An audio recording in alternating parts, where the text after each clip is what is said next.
a haunted man, his soul as scarred as the barren lands he worked, bought a girl branded too wild for any man's taming, a creature of dust and defiance. Then he discovered she was not a storm to be broken, but a rare bloom that needed only the courage of a parched earth to finally drink the rain, and in her flourishing, she was the miracle that could make even his own desolate heart believe in spring again.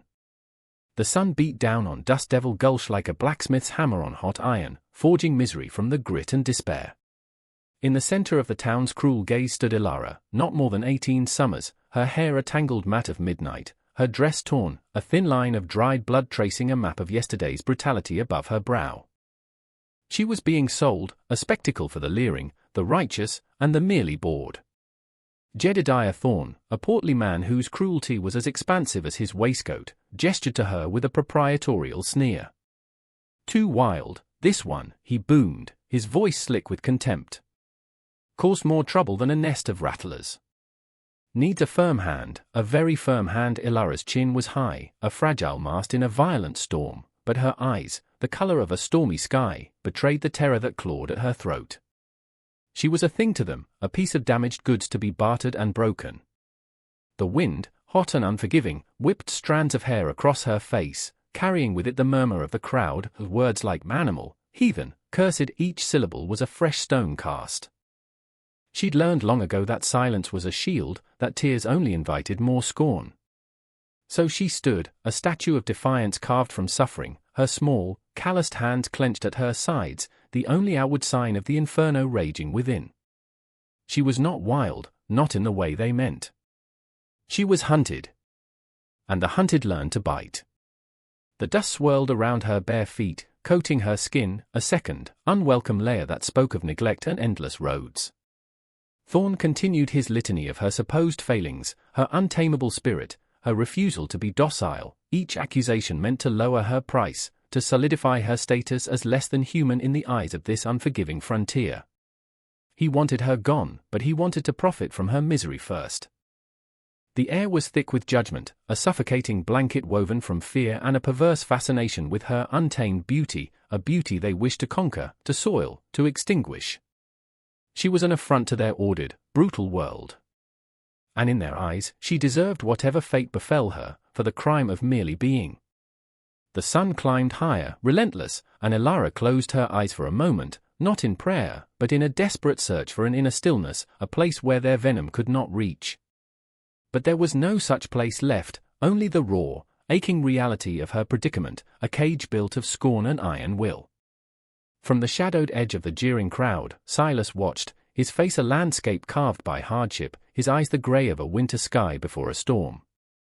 He was a man of the earth, solitary, his limp a quiet testament to a past he never spoke of, a war that had taken more than just the full use of his leg. It had stolen his words, his ease, his faith in much of anything beyond the turning of the seasons and the loyalty of his aging hound. He'd come to town for salt and nails, not for human auctions. He'd seen Thorne's kind before, men who fattened themselves on the weakness of others. He saw the girl, Ilara, her small frame rigid with a pride that Thorne's bluster couldn't entirely extinguish. He saw the flicker of unbroken spirit in her eyes, a wild, trapped thing. His first instinct, honed by years of self-preservation, was to turn away, to melt back into the anonymity of his isolated ranch, Whisperwind Creek.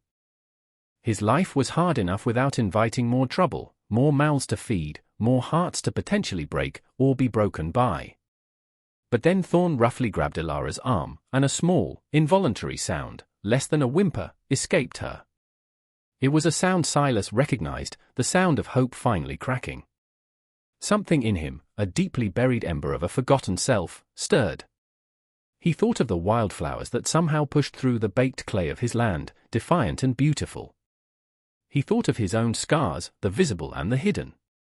Without a word, without a change in his stoic expression, Silas moved.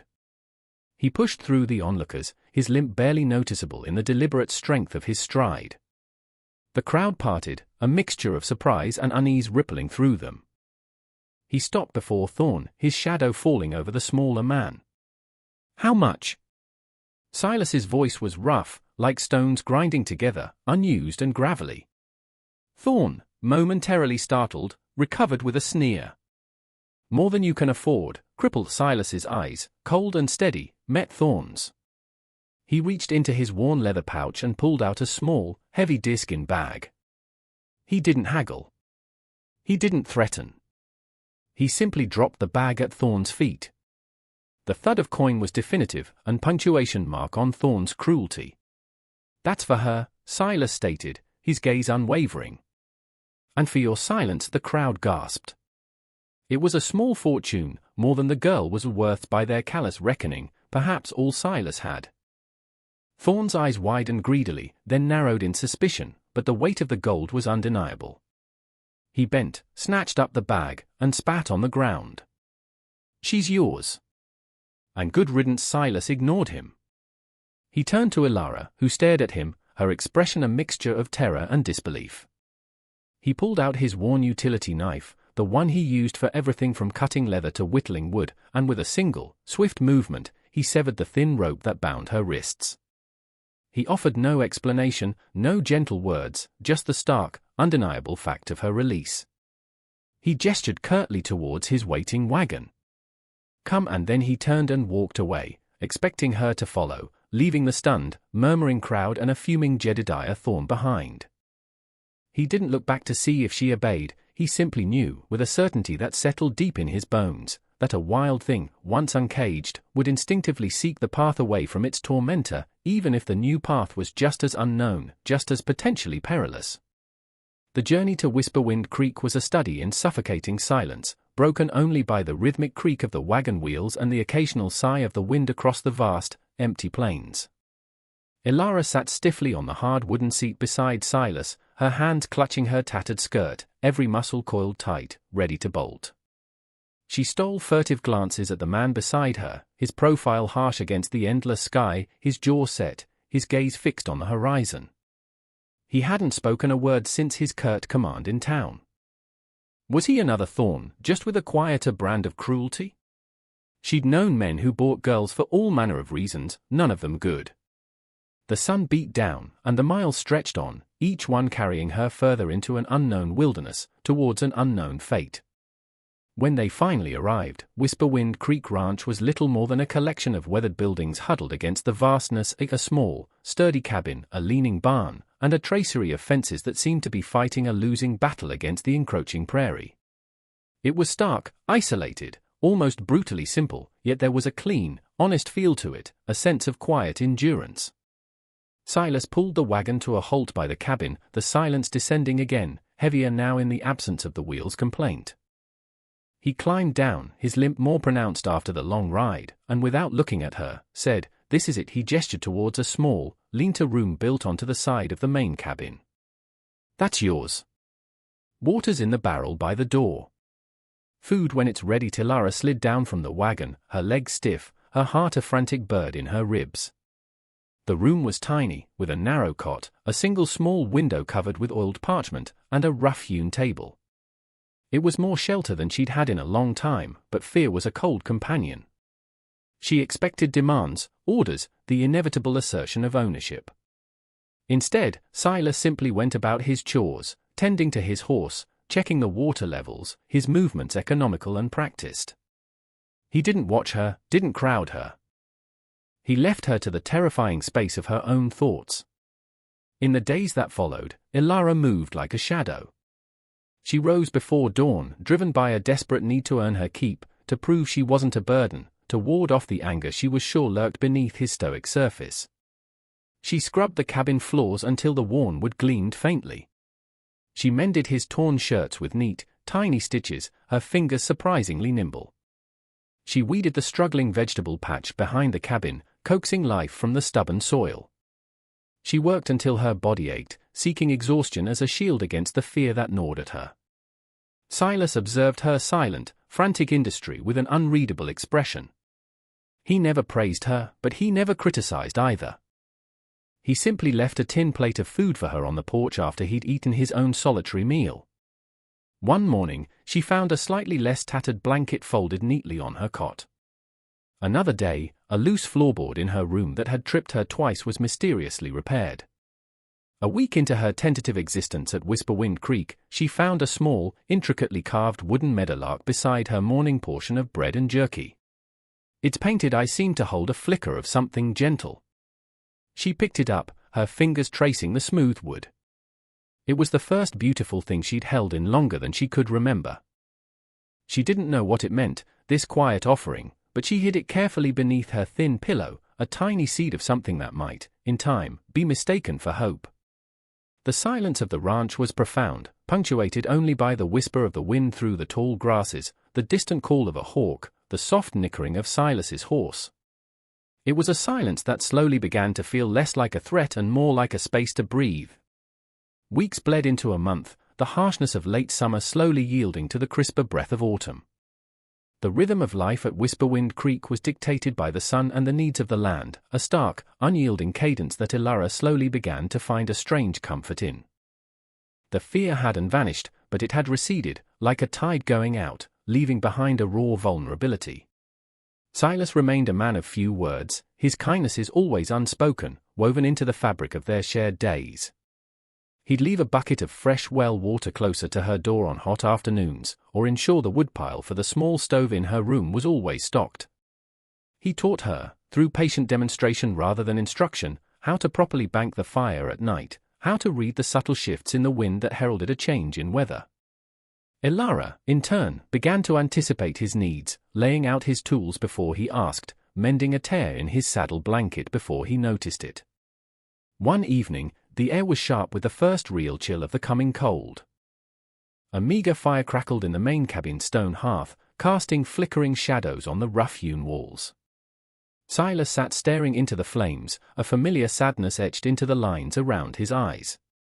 Ilara, having finished cleaning the supper dishes, hesitated by the doorway, an unspoken question in her posture.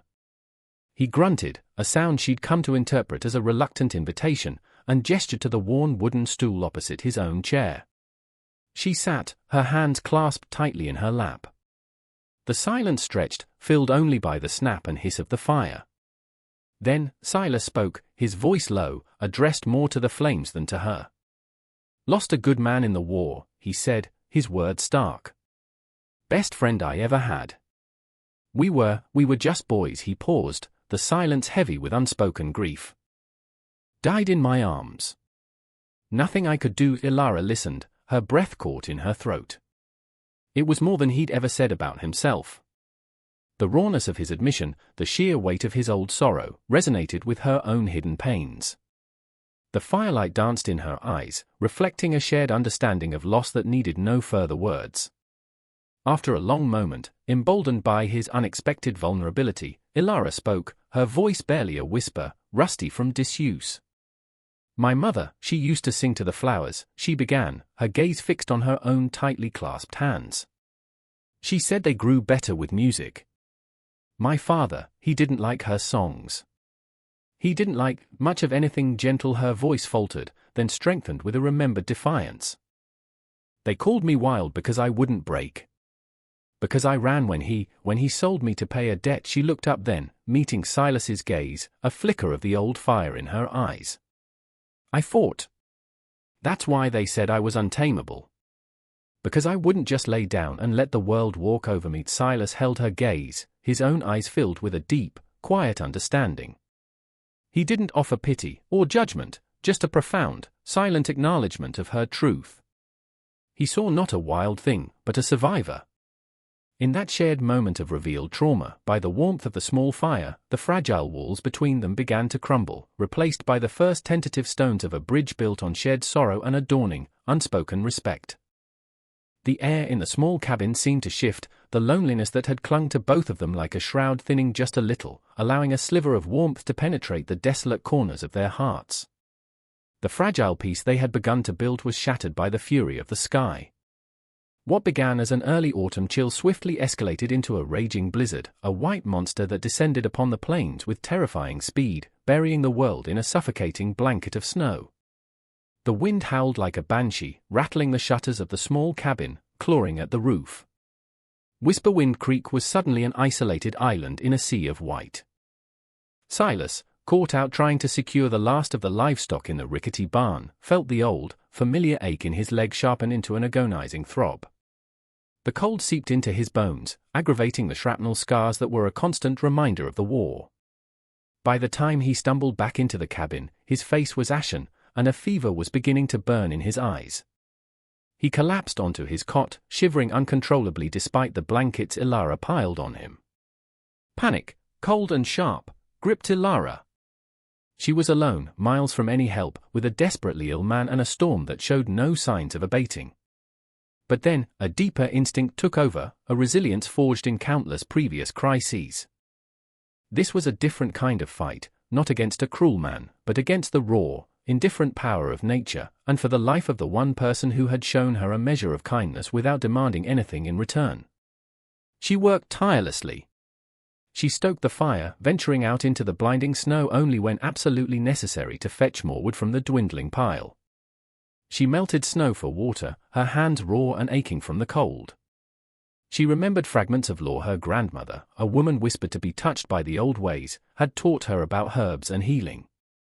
She found a small pouch of dried willow bark Silas kept for aches and brewed a bitter tea, coaxing him to drink it between bouts of delirium. His fever raged. He thrashed and muttered, calling out names she didn't recognize. Sarah, hold on, Sarah. His voice thick with a pain that transcended the physical. Ilara, her fear a constant knot in her stomach, sat by his side, wiping his brow with a damp cloth, her touch surprisingly gentle. She found herself humming softly, ancient, wordless melodies her grandmother had sung, hoping to soothe his tormented spirit. In his lucid moments, his eyes, clouded with pain, would focus on her, a flicker of recognition, perhaps even gratitude, before the fever claimed him again. For 3 days and nights, the storm raged, and Ilara fought her own battle within the confines of the cabin. She was no longer the wild girl to be tamed, but a fierce protector, her intuitive senses heightened by the crisis. She seemed to know when the fire needed tending before it faltered, when Silas needed water before his lips cracked further. She listened to the moaning wind and felt an almost preternatural understanding of the storm's rhythm, sensing when it might lull, when its fury would peak. She was drawing on a strength she hadn't known she possessed, a deep well of resilience and a surprising capacity for care. The ranch, their tiny haven, became a proving ground, testing her limits, forcing her to rely on every ounce of her spirit and the forgotten wisdom of her ancestors. As the blizzard finally exhausted its fury, leaving behind a world sculpted in silent, glittering white, Silas's fever began to break. He drifted back to consciousness, weak and disoriented, but alive.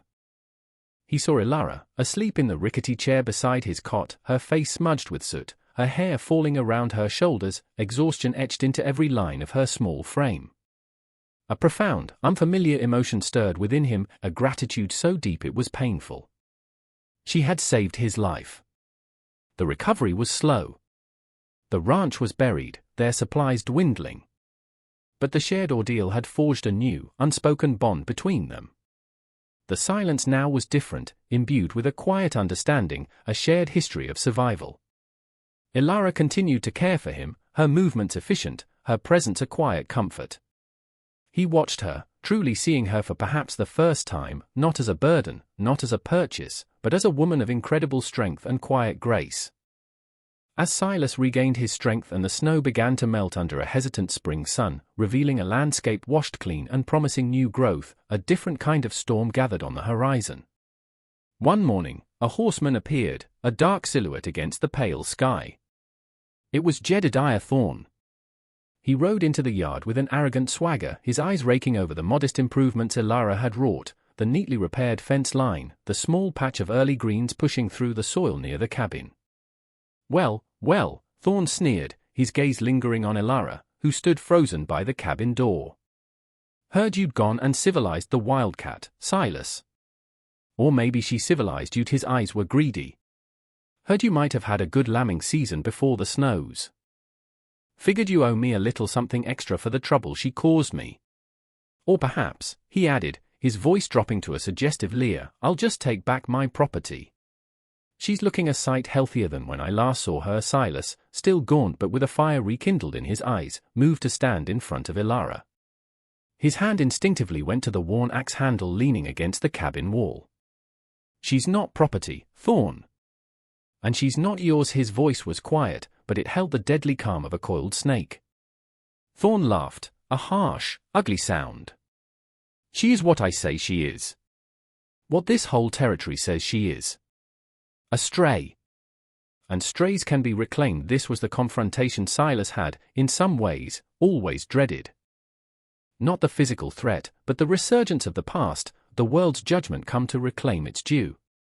His reluctance to engage, the deep-seated aversion to the violence he'd known in the war, warred with a fierce, protective instinct that surged through him, an instinct centered wholly on the woman standing bravely, if tremulously, behind him.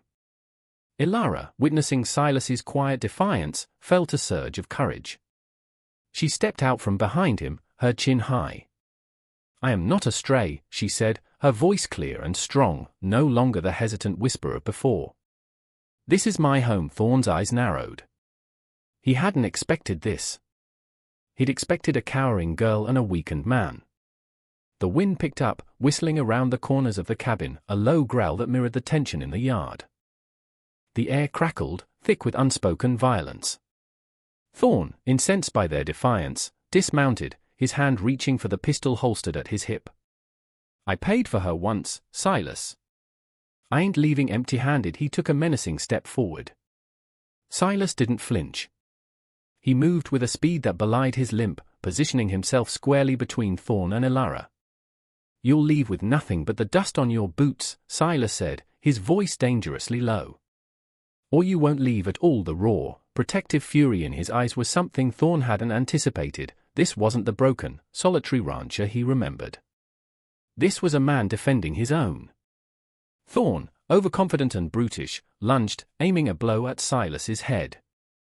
But Silas, though still recovering, met the attack with a strength born of desperation and a burgeoning love he hadn't yet dared to name.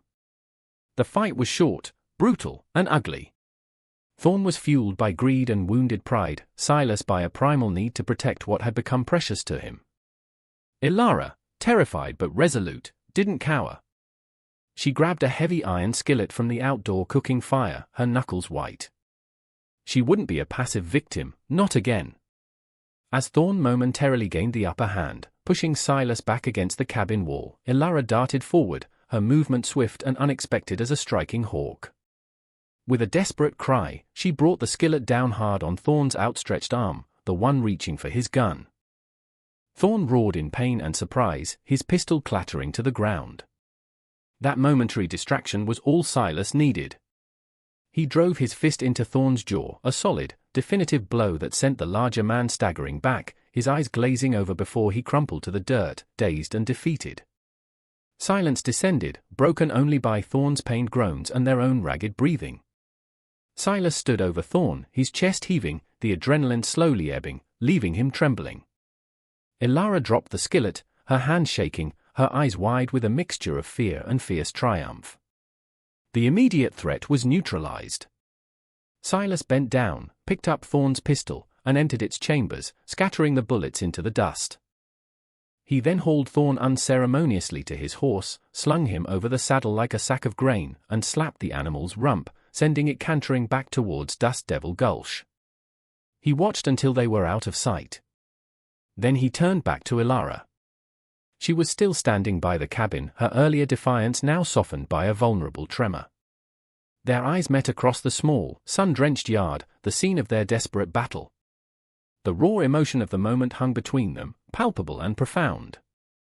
He walked slowly towards her, his limp more pronounced, his face bruised but his gaze clear. He stopped before her, searching her face, seeing the fear, the courage, the fierce loyalty that had made her fight alongside him. He reached into his pocket and pulled out not a weapon, but the small, crudely carved wooden meadowlark he had made for her months ago. He held it out to her on his calloused palm.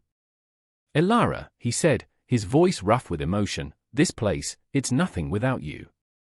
It was just land before. You made it a home." He swallowed, the words unfamiliar, precious. "I'm not keeping you. I'm asking you.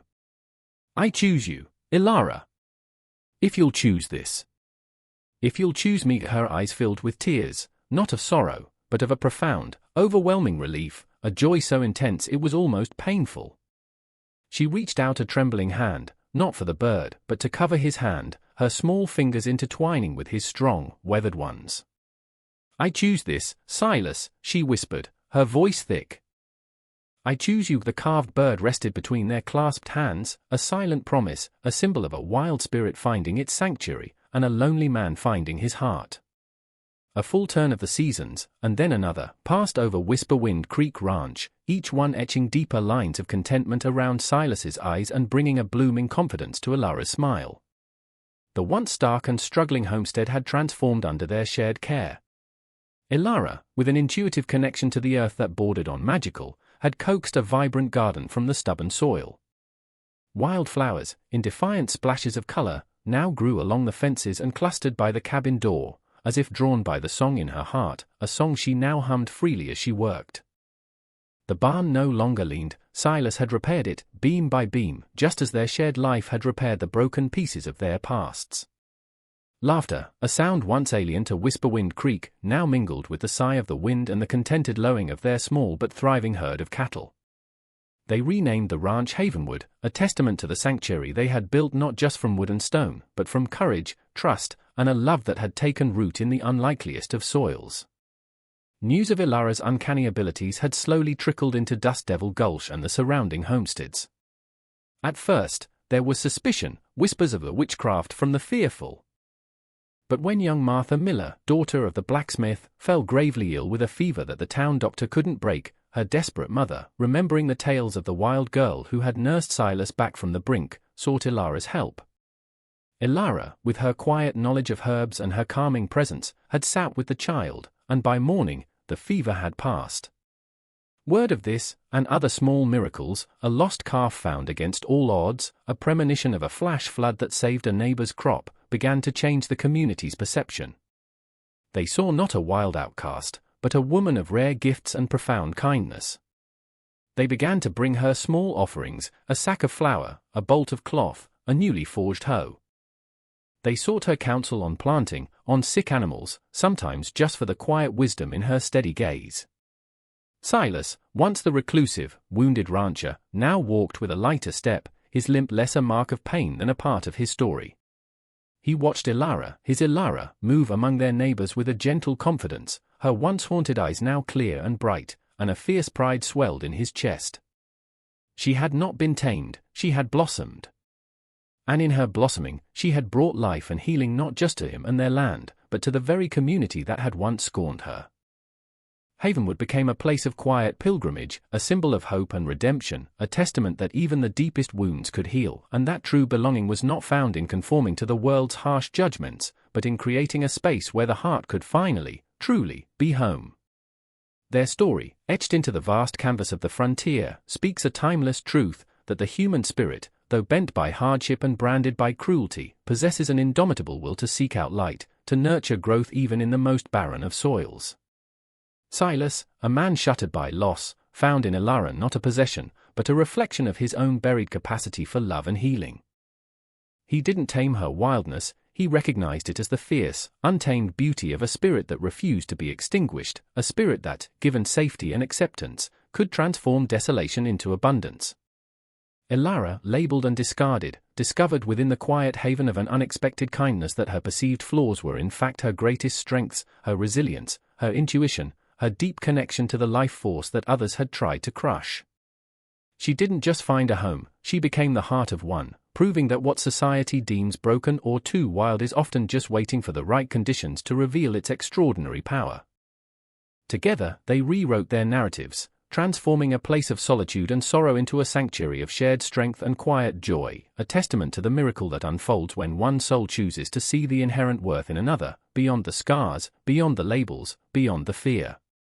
They remind us that true connection is not about ownership or control, but about creating a space where two spirits can meet, heal, and flourish, side by side, chosen and choosing.